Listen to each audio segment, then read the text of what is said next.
नमस्कार भक्तों, शरद पूर्णिमा की आपको हार्दिक बधाई। रात का आकाश चांदी सा चमक रहा था। चारों ओर शांति थी, पर उस शांति के भीतर एक गूढ़ संगीत बह रहा था। वह संगीत किसी वीणा, किसी बांसुरी का नहीं था, वह था स्वयं प्रकृति का गान। यह वही रात थी जिसे शरद पूर्णिमा कहा जाता है। चंद्रमा अपनी संपूर्ण कलाओं के साथ उदित हुआ था, जैसे स्वयं भगवान विष्णु ने अमृत कलश धरती पर उड़ेल दिया हो। सामनी नगर यमुना तट पर बसी एक पवित्र नगरी, जहाँ लोगों का जीवन सरल था, किंतु हृदय में एक भक्ति की धारा प्रवाहित थी। नगर के बाहर एक विशाल ब्रिज सा उपवन था, जहाँ आज की रात कुछ दिव्य घटने वाला था। तो भक्तों, इस कथा का संपूर्ण भाग जानने के लिए हमारे चैनल पर अंत तक बने रहिए। अगर चैनल पर नए हो तो चैनल को लाइक करें, सब्सक्राइब करें। यह कहानी है शरद पूर्णिमा की। शामली में एक वृद्ध ब्राह्मण रहते थे। नाम था वंशीधर। वंशीधर कोई साधारण व्यक्ति नहीं थे। उन्होंने अपने जीवन के 60 वर्षों में कभी किसी को दुख नहीं दिया। उनका जीवन पूजा, जप और भगवान श्री कृष्ण की आराधना में बीता था। हर वर्ष शरद पूर्णिमा की रात को वे अपनी पत्नी सुमंगला के साथ व्रत रखते, खीर बनाते और चांद की किरणों में उसे रखकर प्रभु को अर्पित करते। लेकिन इस वर्ष परिस्थिति भिन्न थी। सुमंगला अब इस संसार में नहीं थी। 3 वर्ष पूर्व गंगा स्नान के समय वह यमुना में बह गई थी। उसके जाने के बाद वंशीधर मौन हो गए थे, पर उनकी भक्ति नहीं टूटी। हर पूर्णिमा को वे वही खीर बनाते, अकेले उसी दीपक के प्रकाश में, और कहते, प्रभु आज भी वह खीर तेरे चरणों में है, जैसे सुमंगला बनाती थी। उनकी आंखों में आंसू नहीं, भक्ति की ज्योति थी।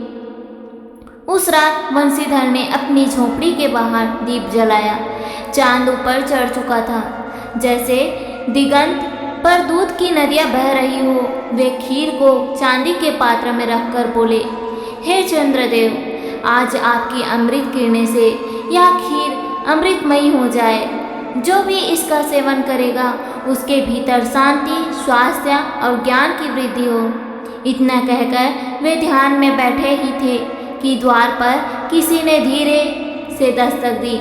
कौन है इस रात में? वंशीधर ने पूछा। द्वार खोला तो सामने एक युवती ब्राह्मण कन्या खड़ी थी। गौरी श्वेत वस्त्रों में, मुख पर अद्भुत तेज, उसके बालों से चांदनी जैसे रिस रही थी। वह मुस्कुराई, बाबा मैं रास्ता भटक गई हूँ, क्या मुझे कुछ भोजन मिलेगा? वंशीधर ने बिना देर किए कहा, बेटी आज शरद पूर्णिमा है, यह खीर मैंने चंद्रदेव को अर्पित की है। जब वे इसे अमृतमय बना देंगे तब तुम भी इसका प्रसाद पाओगी। कन्या ने धीरे से कहा, बाबा यदि मैं आज की रात अमृत की नहीं बल्कि भक्ति की भूखी हूँ तो? वंशीधर मुस्कुरा दिए, तो बैठ जा बेटी, आज की रात वही है जब भगवान स्वयं भूखों के मन को तृप्त करते हैं। जैसे ही आधी रात हुई, हवा थम गई। चांद आकाश के मध्य में ठहर गया, जैसे समय रुक गया हो। वंशीधर ने सिर उठाकर देखा तो लगा जैसे चांद की किरणें खीर में नहीं, उनके हृदय में उतर रही है।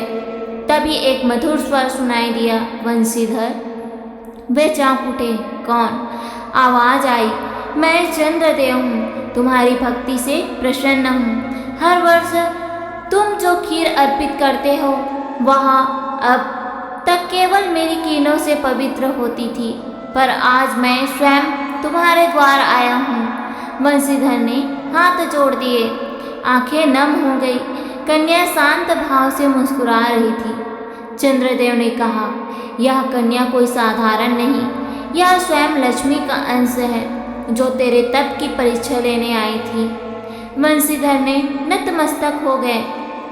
चंद्रदेव बोले, आज की रात जो भी भक्त उपवास कर चंद्रमा की किरणों में रखी खीर का सेवन करेगा, उसके जीवन में दरिद्रता, रोग और चिंता दूर हो जाएगी। यह रात केवल पूर्णिमा नहीं, यह अमृत वर्षा की रात्रि है। धीरे धीरे चंद्र किरणें उस पात्र पर पड़ने लगी। खीर में झिलमिलाते कण उभर आए, जैसे मोती पिघल गए हों। बंसीधर ने देखा, खीर से हल्की चांदनी की धारा उठ रही है। वह सुवासित थी, पर वह गंध धरती की नहीं, स्वर्ग की थी। कन्या ने वह खीर खा ली, बंसीधर को अर्पित की और कहा, बाबा, अब यह केवल प्रसाद नहीं, वरदान है, इसे ग्रहण करो और शांति पाओ। बंसीधर ने 2 कौर खाए और जैसे ही आंखें मूंदी, उन्होंने अपनी पत्नी सुमंगला को देखा, जो स्वर्गलोक से आ रही थी। उसने मुस्कुरा कर कहा, मैं इसी रात तेरे प्रेम की गवाही देने आई हूँ। हर वर्ष आज तूने मुझे फिर पा लिया बंसीधर। बंसीधर के आंखों में आंसू थम गए। वे बोले, अब मेरा जीवन पूर्ण है। हे प्रभु, यही मेरी शरद पूर्णिमा है। उस रात पूरी शामली नगर ने आकाश में दिव्य प्रकाश देखा। कई लोगों ने कहा, आकाश में नृत्य हो रहा है, कोई बांसुरी बजा रहा है। यह वही रात्रि थी जब श्री कृष्ण ने गोपियों के साथ रास किया था। चंद्रमा की शीतलता उस रास की स्मृति है। हर वर्ष इसी दिन चंद्रदेव अपनी संपूर्ण कलाओं के साथ धरती पर उतरते हैं और प्रकृति आनंद से नाच उठती है। अगली सुबह जब सूर्य उगा तो लोग बंसीधर के द्वार पर एकत्र हुए। कन्या जा चुकी थी, केवल एक कमल का फूल शेष था, जिस पर चांदी सी धूल जमी थी। बंसीधर ने सबको बुलाया और कहा, हे जनों, शरद पूर्णिमा की यह रात केवल चंद्र दर्शन नहीं, आत्मदर्शन की रात है। जो इस दिन व्रत रखता है, सात्विक भोजन करता है और खीर को चांदनी में रखता है, उसके जीवन में अमृत समान शांति और दीर्घायु आती है। उन्होंने बताया, चंद्रदेव की किरणों में आज भी अमृत झरता है, इसलिए इसे कोजागरी पूर्णिमा भी कहा जाता है। यानी कौन जाग रहा है, जो जागेगा वही अमृत पाएगा। बंसीधर ने अंत में कहा, भक्ति का अर्थ केवल पूजा नहीं बल्कि प्रतीक्षा है। जैसे मैं हर वर्ष प्रतीक्षा करता था कि प्रभु आए, वैसे ही हर भक्त को अपने हृदय में पूर्णिमा की प्रतीक्षा रखनी चाहिए।